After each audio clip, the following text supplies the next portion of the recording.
All right, episode number 10 of You Think You Know Me. We have so much to talk about within the world of NASCAR, sports cars, college, life in general, even music, and yes, the Super Bowl that is coming up this Sunday, which also this weekend coming up will be the summer showdown that GriffDawg Productions has been doing and effortlessly working so hard to make it stand out and outstanding and fantastic. A lot of YouTube personalities will be on there, including myself. Give it an absolute look. It's one thing about GriffDawg is he is super creative. Not just super creative, but a hard-working YouTuber that makes original, and again, creative content. Original is a lost form of art within the NASCAR YouTube world. Not just in NASCAR, but in motorsports and society altogether. So give it a good look. And also, social medias, those two entities, Instagram and Twitter, are going to be very important because I have a big announcement regarding those two entities and my journey to 2019 being the year of growth.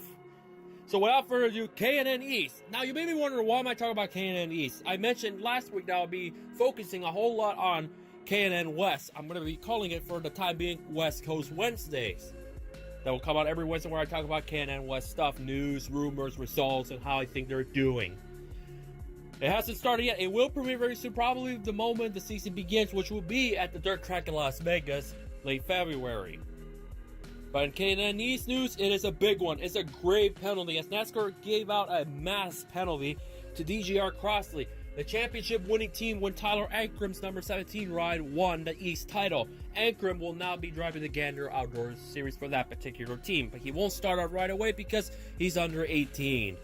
And the question is, who will be in the number 17 truck? That is still yet to be determined. So the big penalty is that DGR-Crosley, the number 17 team, violated a test policy that NASCAR laid down for doing a little preseason testing without their consent of any sorts at New Smyrna, which will be the location of the season opener for the K&N East on February 10th, the same day as the Clash, and also the same day that Washington competes against UCLA for women's gymnastics. More on that when the time warrants it. But this is the penalty. Driver Ty Gibbs, owner David Gilliland have been penalized 100 points. Gibbs 100 drivers, Gilliland 100 owner points. They will be suspended for 3 races, and they'll all receive $5,000 fines. Crew Chief Chad Walters has been suspended indefinitely. In other words, way before the season begins, they are penalized 100 points. That is a huge, deep hole because in the K&N East, there are not that many races. You're already in a deep hole. And that pretty much all but puts them out of the championship chase. As far as the owner's side, the question is, does this affect Natalie Decker? Does this affect probably Anthony Alfredo? That is all questions to be decided. And just not that long ago, DGR-Crosley came back and said they don't agree with the penalty in the statement. They don't agree with the penalty because they claim that on January the 14th, they were testing for ARCA, which the ARCA Racing Series announced that all races will be live through FS1, FS2, and MAP TV.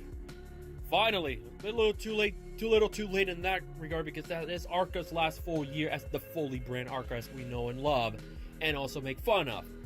But their claim is that they were ARCA testing, not doing K&N stuff. And based on the penalty report, it said it was issued on the 21st of January. It was announced today, January 30th, by the time I'm recording this. This is a bad penalty.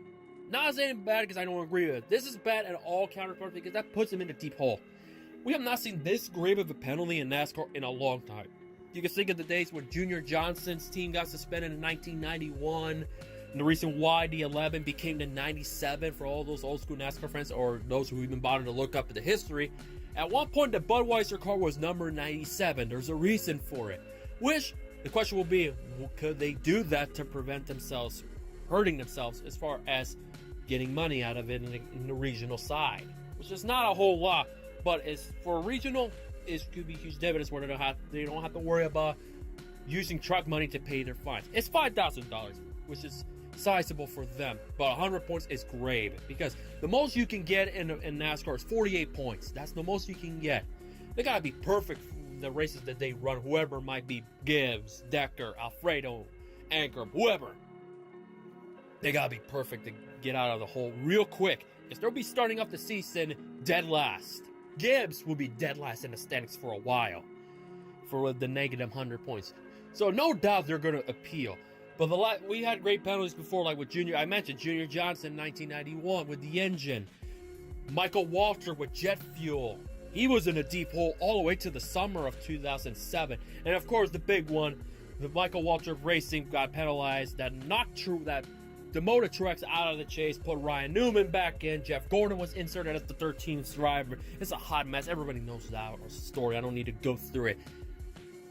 But their claim is ARCA.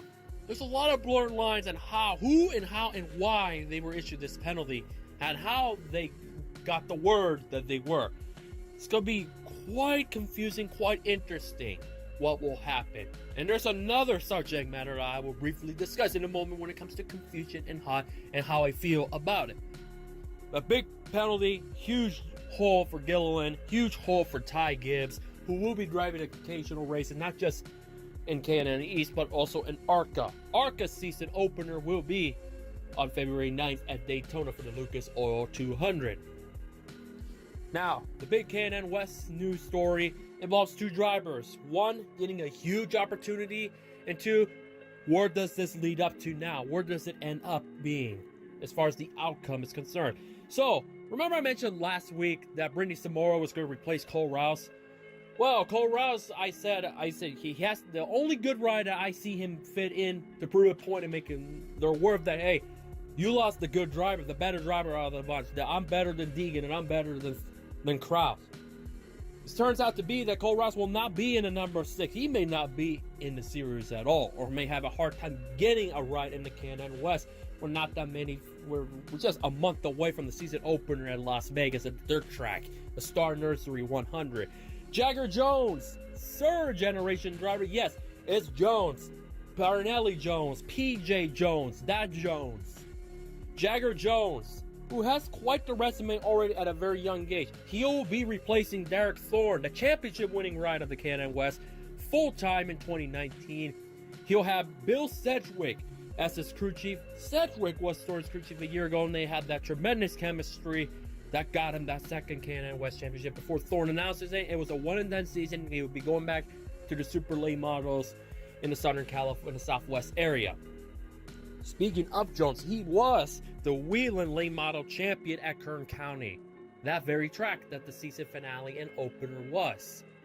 Now it's just only one race down in Kern County in Bakersfield.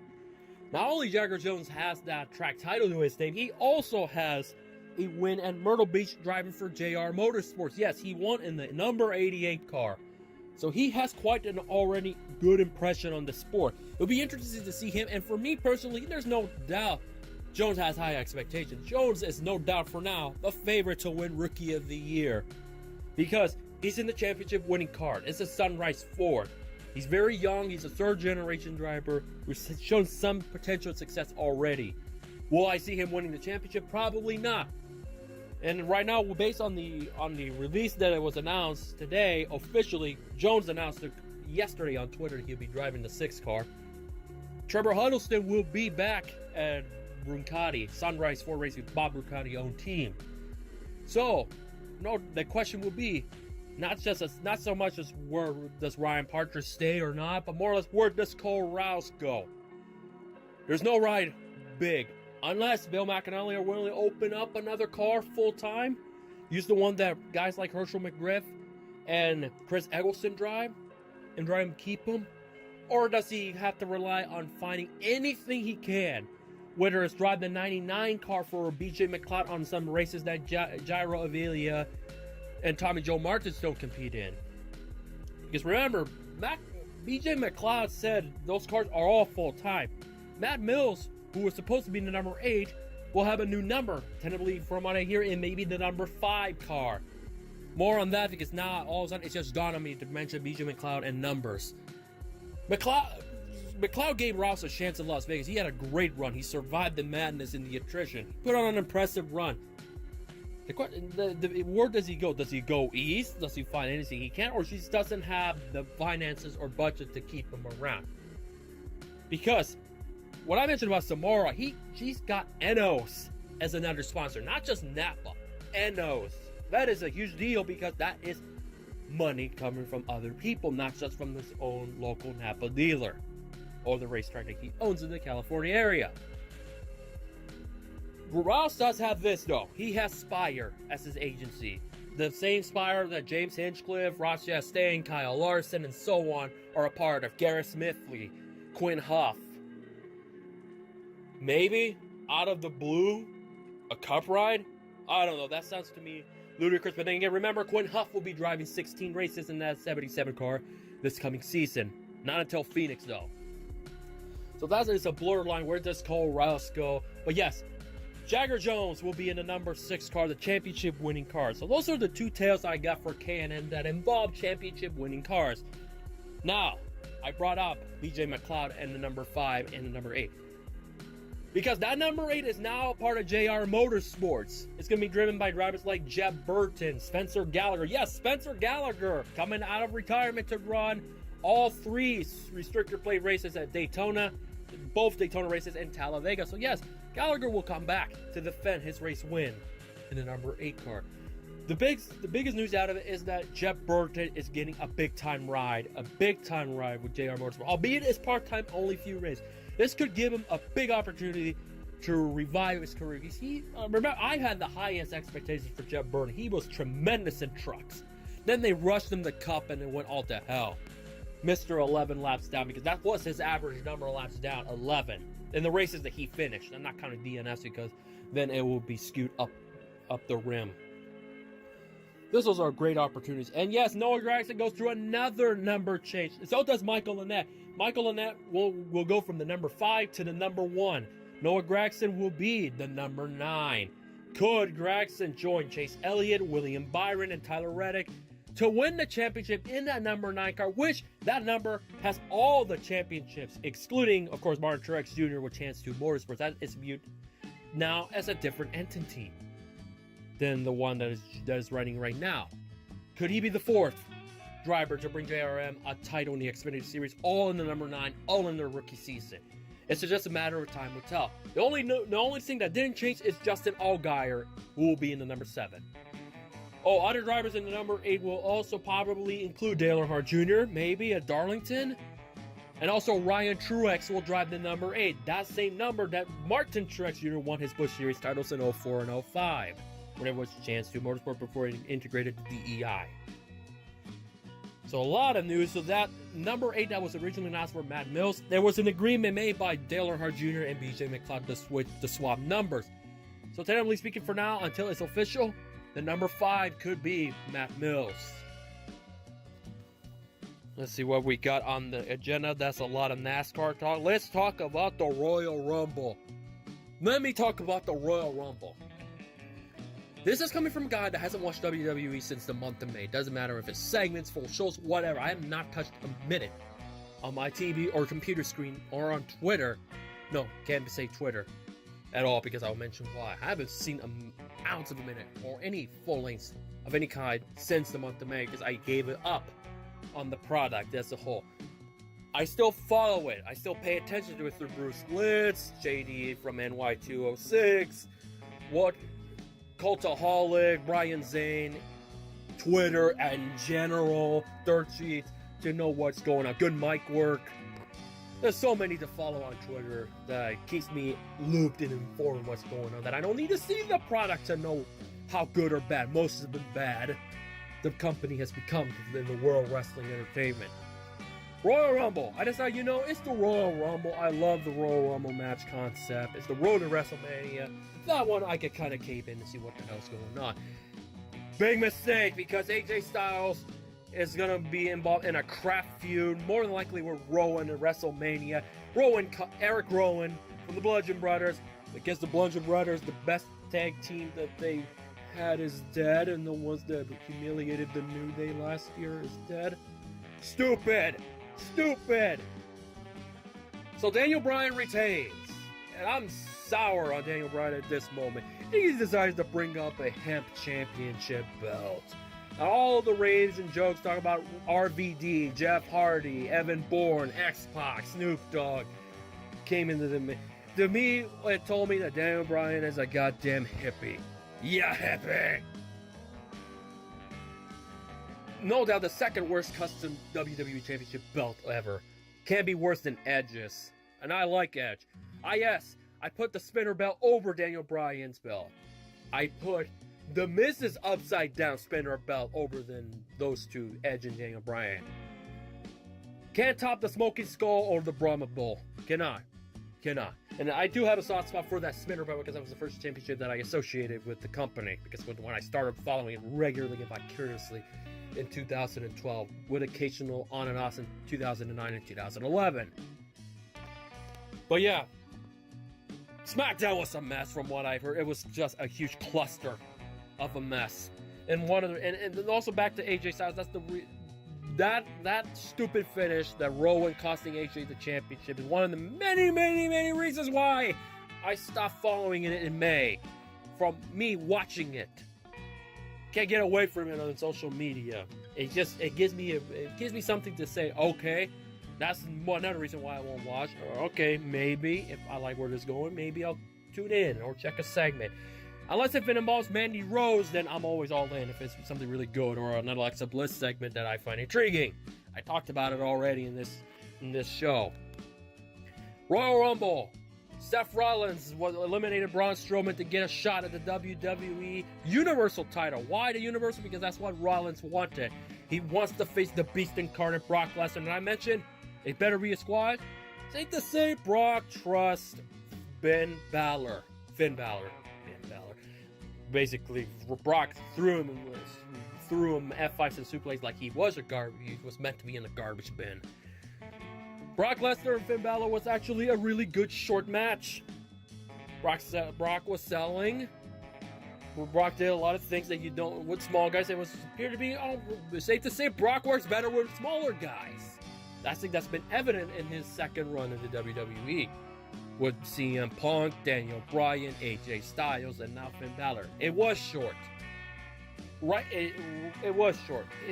I knew it was going to be short. But the way they did it was really good. That's no doubt the best match of the night. Brock versus Balor. Then, of course, Brock Lesnar made the memes again with his dirt face and all that. Made Finn Balor tap out, as it should be. That was the right finish and the right outcome. I don't care what people say. I view it as more of what's more believable. That was the most believable you can get with Brock. And Brock humiliating Balor. I told you so. I knew it. You think Brock was going to lose at the Rumble to Balor? Nah. Predictable it is. But it's some common sense. And that was common sense to me that Brock did manhandle Balor. So it's going to be Brock versus Rollins for the moment for WrestleMania 35. I'm sure it's going to be fantastic. We'll see. Because Rollins is one of the more better workers that I do mind. I can't say the same about Ambrose. I can't say the same about Roman Reigns as a performer. Damn sure can't say that about John Cena or Tyler Bate or whoever. Now the women's side. Becky Lynch is now probably gonna main event WrestleMania with Ronda Rousey. In my opinion, that promo, the one on Raw that Ronda cut, her response and her intensity was Hulk Hogan-like. Okay, maybe pause. Hulk Hogan, why Hulk Hogan? If you watch Hulk Hogan promos of the 80s, intensity. There was intensity out of Ronda. No doubt. Probably the best promo cut, the most intense I've seen on a promo in a long time. Sure, Becky might have smirked, and everything that Ronda said is legit factual. Sure, she got her ass beat by Amanda Nunes and Holly Holm, in which Nunes could probably be considered the GOAT of female MMA, considering she defeated Cyborg. And when that title defense comes and that rematch happens, if Cyborg loses to her, you can safely say that the Leona is the GOAT of female MMA. That could be up for debate as well, but look who she defeated. She defeated everyone that had name value, like a Ronda, like a Misha Tate, and now Cyborg. Cyborg will come back hungrier, I'll tell you that. And probably we will see a video package that's not restricted like Ronda. But it was an intense promo. I bought it. I bought into it, no doubt. It was easily fantastic. Fantastic promo by Ronda. That's about the only high point that I got for Raw or SmackDown in general. But yes, Becky Lynch won the Women's Royal Rumble. The fans are happy about it. They're going to turn on Ronda. No surprise, because they're going to view her as the... We'll have to see how it happens over the next coming weeks regarding that. And I'll probably pay attention and I'll say some stuff then and there. But the Royal Rumble was underwhelming. The men's was super horrendous and underwhelming as it can get. No Joe. No Drew. Braun didn't even win. Rollins was like... It was a little too predictable, but it just sucked. It was underwhelming. Too much New Day. And that's all I'm going to say about the New Day. They're garbage. I'm not even going there. I'm not going to waste my time talking about them. But Rhea Ripley is that woman. Is that woman. I will tell you that there's a video out there that involved Casey Catasano and Ricochet. Pay close attention to that one. Is when they hugged and all that after Catasano had a pretty nice showing at the Rumble, to say the least. There's one spot in particular that I really find enjoyable. But yeah, Rhea Ripley. If you were to tell me who's the best, who I would give an opportunity of who would win between Tyler Bate and Rhea Ripley, give me Rhea Ripley. That's a woman right there. That's a tough woman. The guy would probably believe that she'll beat Tyler Bates' ass. I mean, not Tyler Bate. What the fuck am I talking about? Pete Dunne. Excuse me. Sorry. Not Tyler Bate. Pete Dunne. Why did I confuse him with Pete Dunne? Pete Dunne is distinctive. No, give me Rhea Ripley over Pete Dunne any given day. Yes, I meant Pete Dunne, not Tyler Bate. All right, enough pro wrestling talk. Let's talk about the Rolex 24 and a little IndyCar news. Kamui Kobayashi, Ranger Vandesande, Jordan Taylor, and Fernando Alonso won the Rolex 24 that was rain shortened and marred by 2 red flags. Ooh, did I just say red flags? Yes, there were 2. And it's the first time ever in the entire history of the Rolex 24 that there were more than 1 red flag. Does this mean I have to do it every red flag for Rolex 24? I don't count on it because Rolex 24s are kind of interesting when it comes to their regulations and what can be posted. It's an untapped market for it. It could warrant one. I don't know. It's not going to be in my priority right away. Daytona 500 and a redo in the Indianapolis 500 are my priorities. And eventually, the Trucks and Xfinity Series. Once the season begins, I'll be posting his stuff then and there.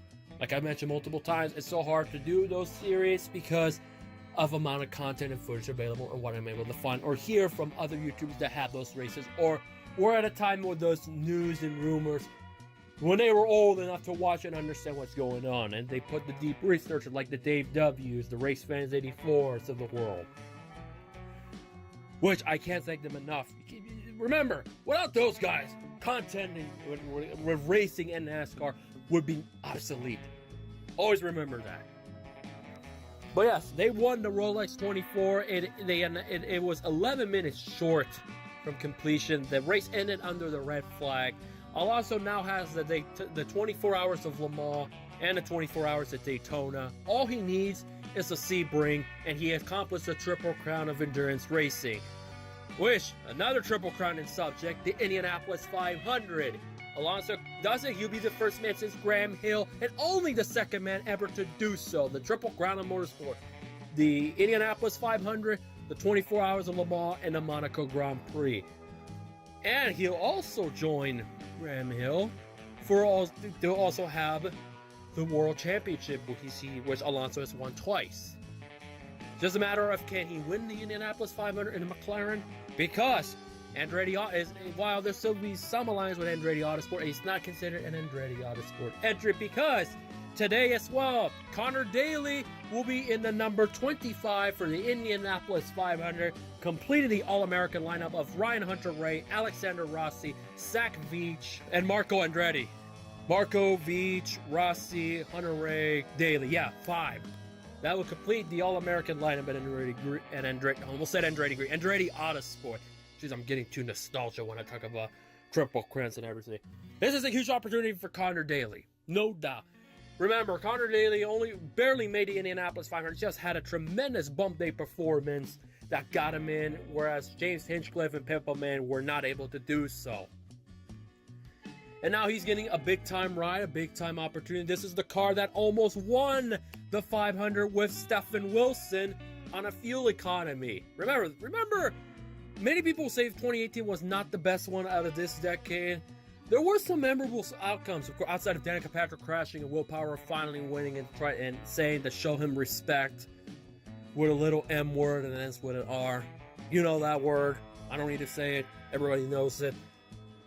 This is a car that almost won Indianapolis. Not just him, but also Oriol Serbia could have won the Indianapolis 500. Jack Harvey could have won it if the fuel held up.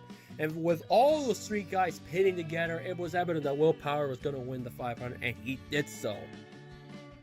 There's still some questions as to whether or not who will be the guy that will be replaced by, maybe in the foreseeable future, within the next 3 to 5 years, by Alexander Rossi at Penske. He had a good showing in the Rolex 24.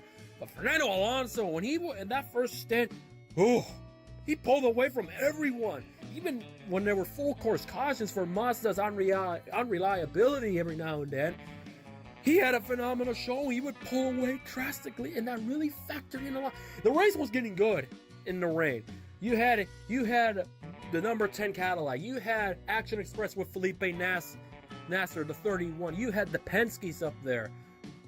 It was getting really good. Those were the cars to be. Once the Mazda were out of the picture, the race became wide open, and it essentially became the 10-car race to lose.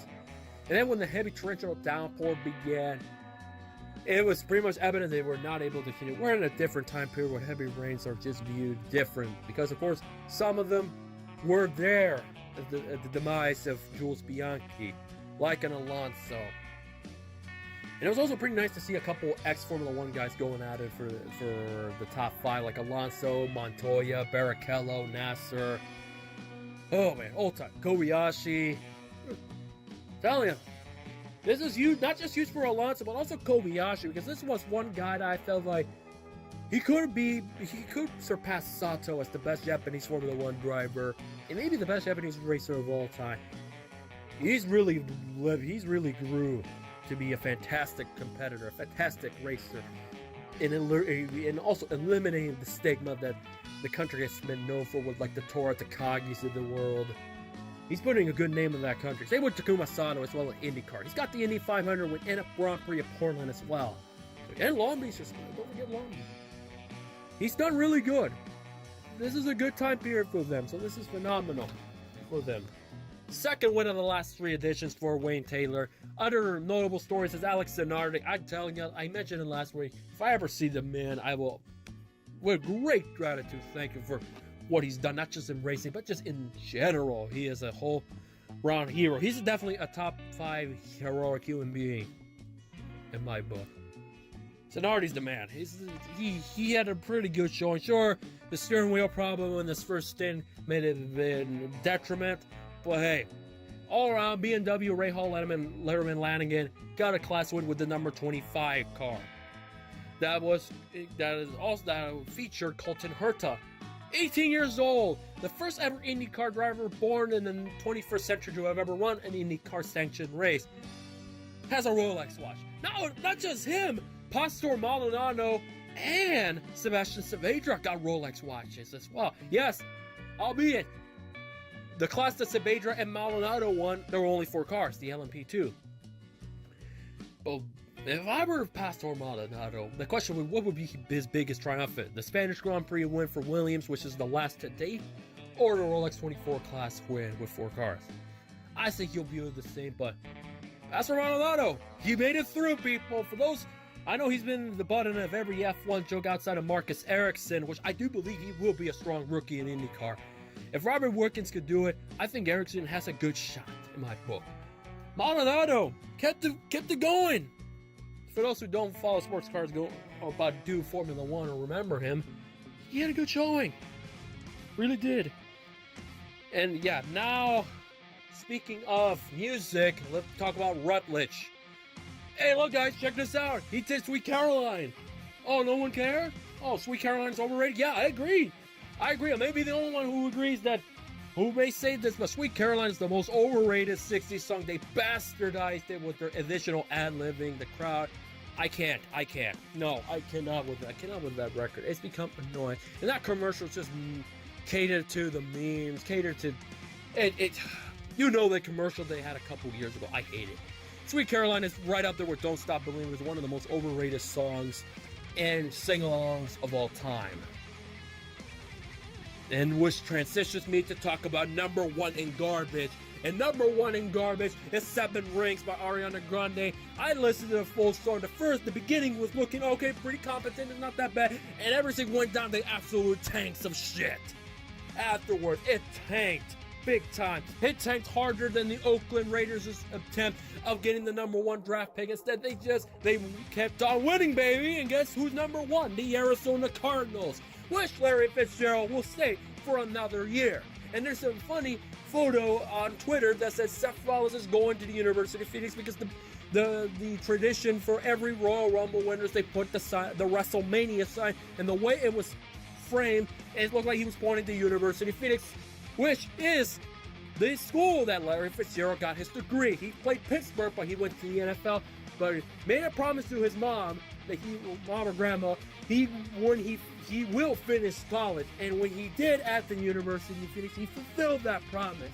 So why am I talking about Arizona and tanks, Ariana Grande, 7 Rings, 0.5 out of 5. Out of all the songs that I compiled in 2010 and the way I rate them, even the 2000s, it's the only song thus far that I gave it half out of 5. The opening part is the only reason why it doesn't get a 0. It's 0. It is no doubt, if I put it correctly, the 12th or 13th worst song that topped the charts this decade. So far, in 2019, 0. 0 with Halsey. 0.5 with Ariana, Sunflower at 3.5. It may go up, depending how this tank that is known as 2019 already goes. I put Girls Like You in high regard. I think I put it at 3.25. It's just, and also the fact that I heard this was the beat and everything about it was from another song, from another artist, which I listened to it, lip sync as all hell, garbage as well. Well, I don't care who they rip off, I don't care what. So far, Ariana's number one songs are garbage. She's had decent songs that did well on the chart, but number one is the bane of all banes. Existence so far. 2019 is going to be the worst year of number one hits already. And we're not even in February yet. We're not even at the summer stretch, when usually the summer hits are the big ones that are actually enjoyable. What has happened in the world of music? You know what also I may be dreading the fact that the WWE think their little halftime heat with Velveteen Dream will be better than Rock and Mankind in 99. Bear in mind that halftime heat in 1999 was Rock and Foley for the World Wrestling Federation Championship. Empty arena, and that was the Super Bowl when the Falcons played the Denver Broncos, and it was on Fox. And the reason why we got those big names that were pop culturally relevant from 2000 onwards, with the exception of 2005 to 2009 or 10, because of the halftime show, and also because the halftime heat drew monster ratings, because the WWF were monsters in the ratings. They were. Do you really think a 6-man tag match with Gargano, Dream, Ciampa, Black, Undisputed Era, whoever, is going to reach a pint of the ratings that Rock and Foley had? It's on the network. It's not on TV. Get the fuck out of here. And as far as Maroon 5, I still contemplate. I'm not even watch the halftime show. It's so unappealing right now. And the fact that they may do the cover of Sweet Victory instead of the OG artist. You know Sweet Victory, SpongeBob. Yes, the voice talent of Squidward will be part of the halftime show. So that's the only intriguing factor, just to see the real-life voice of Squidward opening up to Maroon 5. Fucks it all up and do a half-assed cover of Sweet Victory. No, give me the original artist. If you bring him in, I don't care how good or bad it is, just bring the original artist. I would have not even opened it with Sweet Victory. Close it with Sweet Victory. We'll see what happens. There's no press conferences for them either. They're so focused. So if they're focused a whole lot on their performance, maybe I'll be swept under the rug and I'll maybe like it. Maroon 5 had mixed feelings. Girls Like You is actually a good song. It's okay, but one of the more better ones of this decade. Now that I transitioned from number one in garbage to the Super Bowl, Tom Brady. Tom Brady. This guy is, I'm telling you, the reason why I said the Patriots are going to scorch the Rams 37-14, Brady has that confidence. He has that scary mindset of a winner. If you listen to everything he said and the way he's going about it, I probably watch out. He may have his best Super Bowl performance ever. He could. He could. I can sense it. The way everybody's saying, oh, the Patriots are not the same. Gronk may be done for Brady. He needs to retire. He ruined Jimmy Garoppolo's rise to stardom. Blah, blah, blah. I'm not the biggest Tom Brady guy. Let's put this very clear. The Super Bowl wins that they got, in particular, angers me. The Falcons and the Seahawks ones in particular. But the way he's going about it, then he has a mean streak in him. He's going to have a mean streak going into that game. They're not going to like it. I may not be too fond of it, but it's going to happen. Brady's probably going to have a monster game. He's showing himself that he wants to win this one badly. Out of all the Super Bowls, this one he wants the most. He wants it. He's hungry for it. He even said he ain't retiring. He wants this more than anything. This is the Super Bowl to lose for him. It's a make it or break it for him, in my honest eye, and probably not a lot of people. So I'd watch out for him. He may have his best outing yet. Is he my GOAT? No. But could he impress the living hell out of me by backing it up and backing it up big? Absolutely. Now, before I end it on a good note, let's get rid of it. Let me make this very clear. I graduated from a college 2 years ago in 2016. Not the best of terms. I wasn't universally liked, to say the least. The only true support I ever got from that campus was from my radio station. And a couple people then and there. My media advisor as well, I had all the utmost respect. And I can constantly see we both agree on one thing. It's better off to not say anything and not comment about it. What's going on down in my alma mater? I'm bitter towards my alma mater. And I imagine, if I recall, based on what I understood, he might be bitter as well. But that's besides the point. There's a lot of damages that are irreversible, outlandish, and sometimes damn stupid. Where both parties don't win, they both lose. Why would I jump in a sunken ship, in a ship that is trying to be revived by a group of people, when in my mindset says nobody wins?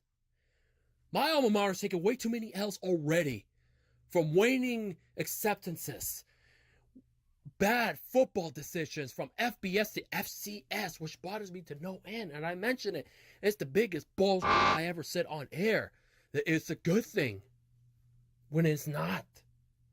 You have a president that doesn't know. I'm talking about my alma mater's president. Let me make that very clear.